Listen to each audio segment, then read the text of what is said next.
What is going on, Swoopers? Welcome back to another episode of Swoop Luke. Preseason has finally started. Let's get into it. So yesterday, Monday, 27th of November, the boys were back in town. Training started, or preseason training started for years 1 to 4 players. But of course, as always, there was a bunch of returning old heads. Scott Pendlebury was there on the first day of preseason.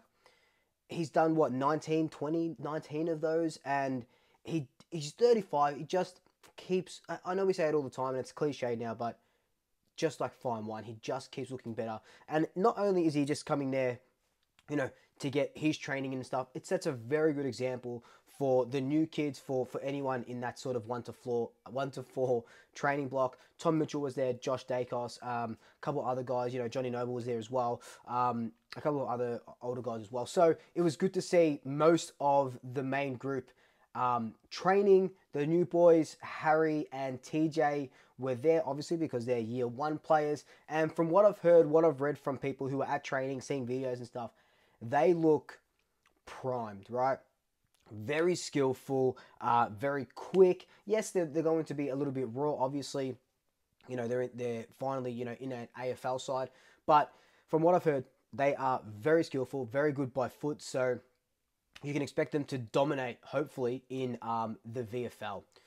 Another couple of guys that were returning, Oscar Steen, he looks bigger, he looks more muscly and stuff. Obviously been working on his craft work at the gym. He is the ruckman that we picked up in last year's SSP when we didn't pick up Markov, and then obviously we picked up Markov in the end. But Oscar Steen was that ruckman that's we really liked ahead of Markov, so we signed him. So he's looking good. John Noble looks like he's pumped up some weights.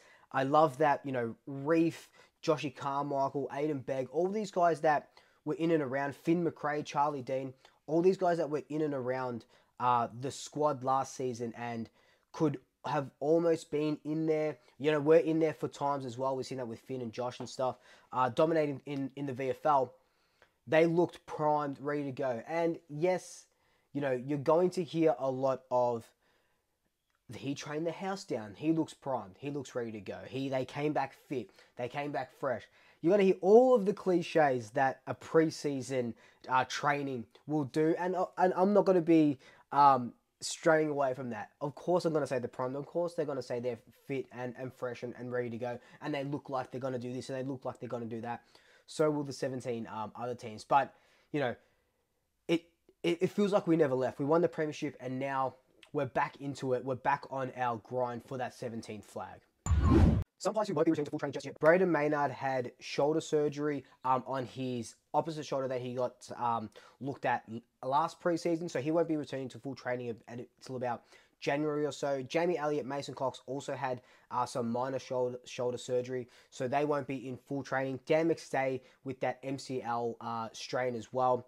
Not full training. And then on light programs, Darcy Moore, Nick Dacos, and Darcy Cameron are all on light programs leading into this block, leading into Christmas, and then we'll hit the ground running in 2024. One guy that I want to mention as well, just quickly, is Lockie Schultz. His first training in black and white, kicking a couple of goals. He said that he has absolutely loved it, which is good. Obviously, what else is he going to say?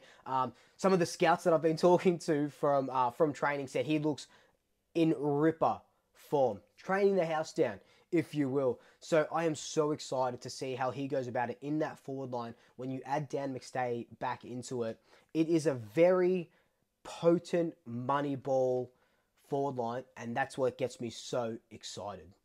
So before I talk about the SSP players and who's training on with us and give you a little bit of backstory about them, just want to touch on preseason, just training in general.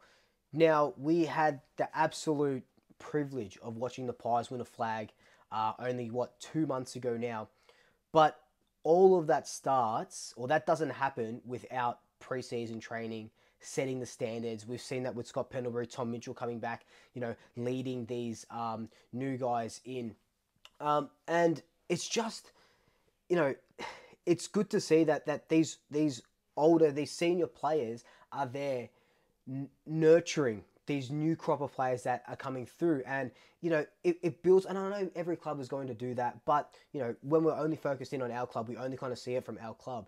And it just, not only does it warm the heart, but it kind of solidifies the fact that, this club and what we've been able to do in the last 2 years, and what Craig McRae has been able to do, and just change the way everything goes about it, it gives you a lot more positivity, a lot more hope going into the season. And like Craig McRae said after the prelim against Sydney, the one that we lost by a point, he said that next season, doesn't matter if you, or pretty much said next season, it doesn't matter if you win the grand final or you come last, you are, you're all equal leading into round one. So it doesn't matter that we just won the premiership. That's wiped out now. We don't get any extra privileges for winning the premiership. We don't start the ladder first with 4 points or anything like that. We start at 18th and we have to qualify again for finals. It's not automatic qualifications. So this is when we have to put in the hard work. This is when these guys have to just work their asses off to show that they're ready to go, and that we won't, because it's everyone's fear when they win a premiership. It's premiership hangovers. We've seen it from Melbourne. Not really Richmond, I wouldn't say, but we've seen it from Geelong. We've seen it, even with the Pies as well at times. So, we have to hit the ground running. And from everything that I've heard on Monday, it was just an excellent session. I wish I could get to it because I work full time. It's a little bit hard to get to training sessions and stuff. But when they start training, so they're training at Gosh's Paddock right now, because the AIA Centre turf is getting relayed. So I think they're training there until the end of this week. And then I think next week they'll be at Victoria Park training. So I might sneak away from work and try and get to Vic Park training. The SSP refers to the supplemental selection period, where I think it's up until February 16th or something. You can sign a couple of players if you have free list spots to come on as rookies. Like I said earlier in the video, Oscar Steen was one last year. Oleg Markov was one last year as well. At the moment, we have 3 free list spots. 2 of them will go to SSP signings. One of them that will take to mid-season draft is what Derek Hines said. If they use all 3 at the SSP, I'm not sure, but that's just what Derek Hines said. So 2 and 1. 5 doesn't go into 2, right? So 3 of these guys will be cut, unfortunately, but that's just the nature of football.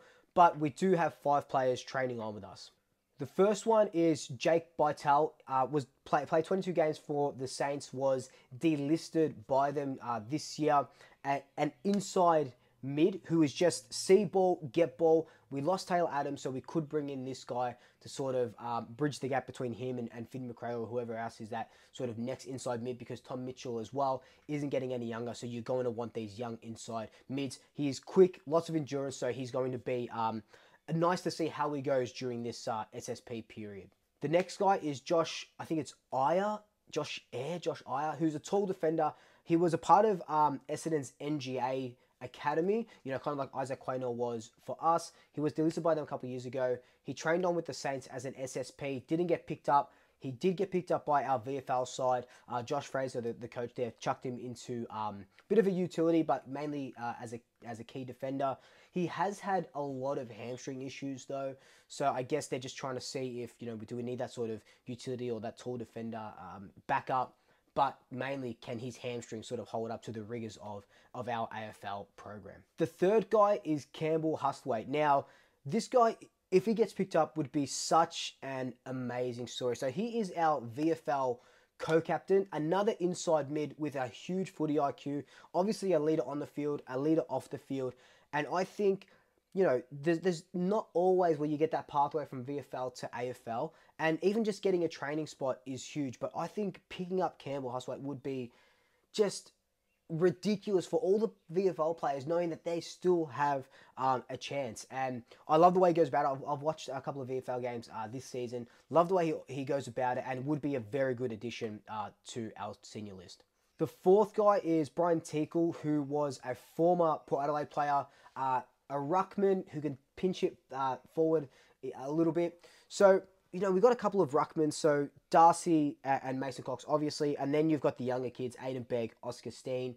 Do you need that sort of middle guy between Oscar and Darcy, and is it this Brian Teakle guy? I don't really know too much about him, But from what I've been told yesterday, he did train well, but everyone's going to train well on their first day. So we'll just see how this plays out. The last guy who I'm very excited for, who I think is going to be on the list and only give one of these other 4 guys a shot, is Sam Sofronidis, who is a exciting key sort of hybrid defender. He plays tall, plays like Tom Stewart as well, so he's very good at that intercept marking. Would be good for, like, you know, insurance in the defense. He could be Jeremy Howe's natural successor. Sam, I think, is pretty much signed. From what I've read from the, you know, various VAFA articles about him, best player in the VAFA league, won the best and fairest, won a premiership. So just this year as well. So I think that he is going to be a Collingwood player, and there's only going to be one spot for these other 4 guys. I personally think it'll be Sam and Campbell Hustwaite, but we'll wait and see. But they are our 5 players vying for those 2 list spots. But anyway, guys, this has just been a preseason number 1 update. Very excited. If I can get down to training, get some footage, I will for you guys. But until then, like, comment, subscribe, tell your family, tell your friends, tell your pets, and until next time, double shaggers. I'll swoop you later.